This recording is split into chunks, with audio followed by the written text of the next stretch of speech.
Hello, class. I hope you are all having a good week. We are in the middle of week 4, module 4, which is studying service quality. And I had wanted to go through one of the example problems from the module, which uses statistical process control to measure process stability and process control. I'll first say that statistical process control is very valuable in the service and manufacturing environment to see how stable your processes are based on a normalized curve and a plus or minus 3 sigma variation on that curve.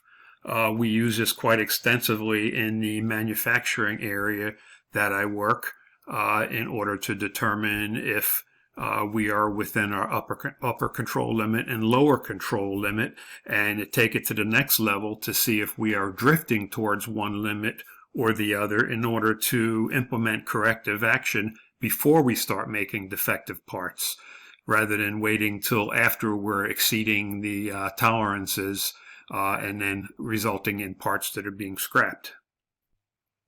In this example problem, you can see that there is a sample size of 4 housekeepers down this column right here, and there are 3 trials for each housekeeper. So we wind up with 12 data points in a sample size of 4 housekeepers. So taking that data and putting it on the Excel spreadsheet, you can see how the calculations are executed. X bar is basically the average of the first trial for all 4 housekeepers. Sample 2 is the average of the second trial. Sample 3 is the average of the third trial. Sample 4 is not used in these calculations because you'll see further down it's used to test process stability of the 4th trial to see if it falls within the expected limits. So then we calculate the range of each trial run. So 200 minus 120 is 80, is the min minus the max. Sample 2, 180 minus 90 is the min-max range, and sample 3 the same.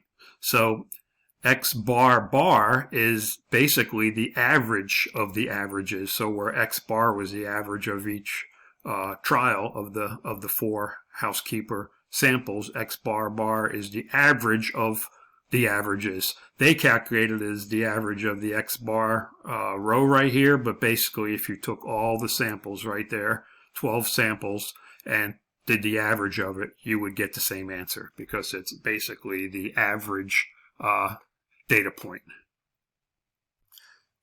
Of course, R bar is the average of the ranges. From 80, 90, and 35, you get an average of 68.333. Then we move down to actually putting the cells together that we will use to plot the process control chart. So X bar is taken directly from X bar up above. The center line is the X bar bar. So that is the average of all the data points is basically the center line. The lower control limits will take the center line and subtract off 3 sigma of the range.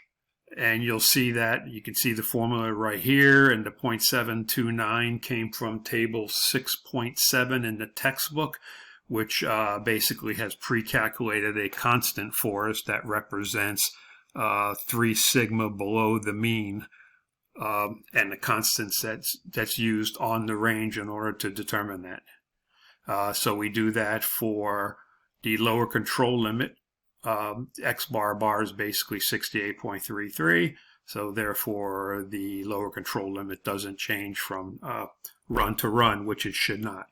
And then the upper control limit is the average of the ranges plus 3 sigma in order to get our plus or minus 3 sigma limits, which would basically encompass 99.7% of the data.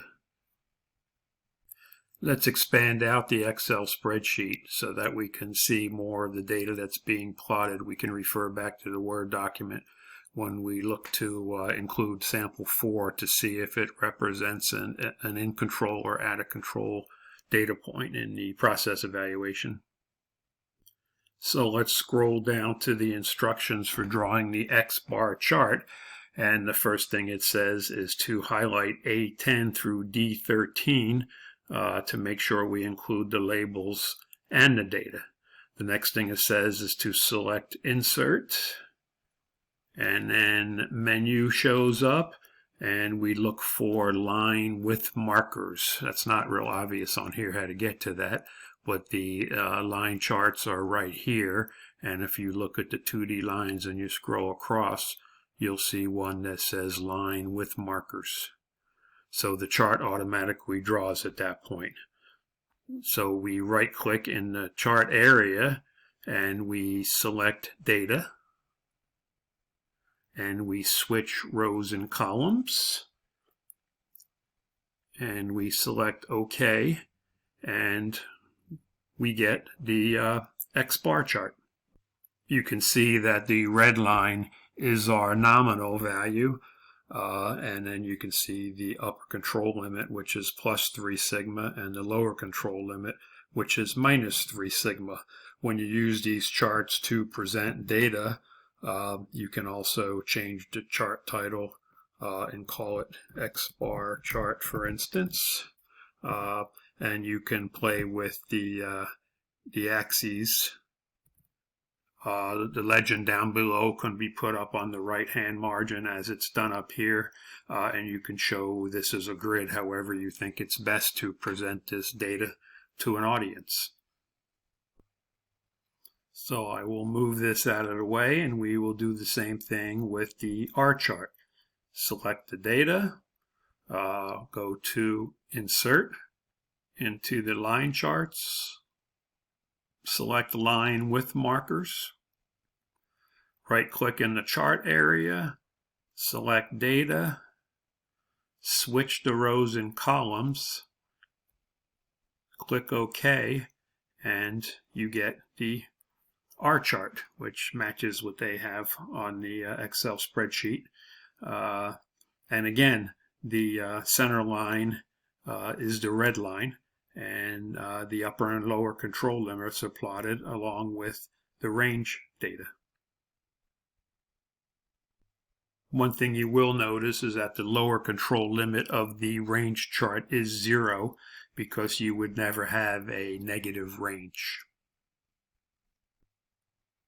So now let's delete what we did here, since that's already on the Excel spreadsheet. And then go to the next question in the exercise.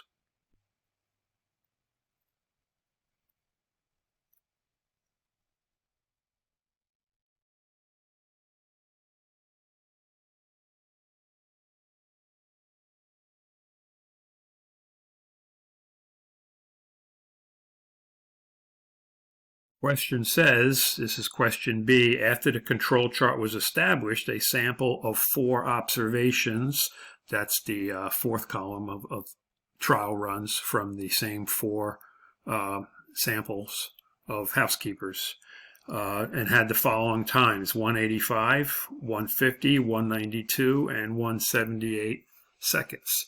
Is corrective action needed? So that's basically asking, based on the statistical process control chart, is this next trial run showing an in control or an out of control process? So let's look at our SPC chart and see where those additional data points would fall.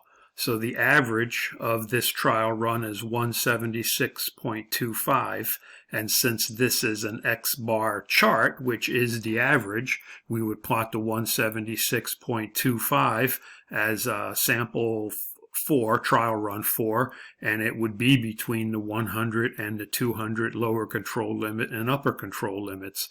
Therefore, it's still within control of this process. So then we go down to the range of 42, and this is a range chart. If it were me, I'd have put the titles on here above that. What you saw where we can edit the titles, I'd have put X-bar chart and R chart on here, so you know basically what we're looking at. Also, as an engineer, I would always put the units of measure here so that this would be in seconds right here, 250 down to 0, and this would be trial number 1, 2, and 3, along with the legend, of course. This way someone looking at this chart understands what the data is telling them.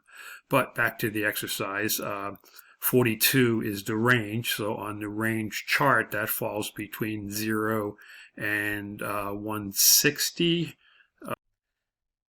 So therefore, the range is also within the upper control limit and the lower control limit, which indicates that the process is stable. That it concludes the example of the exercise that was in the module.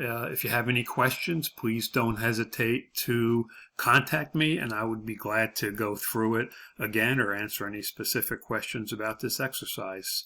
So good luck and have a great rest of the week. Thank you.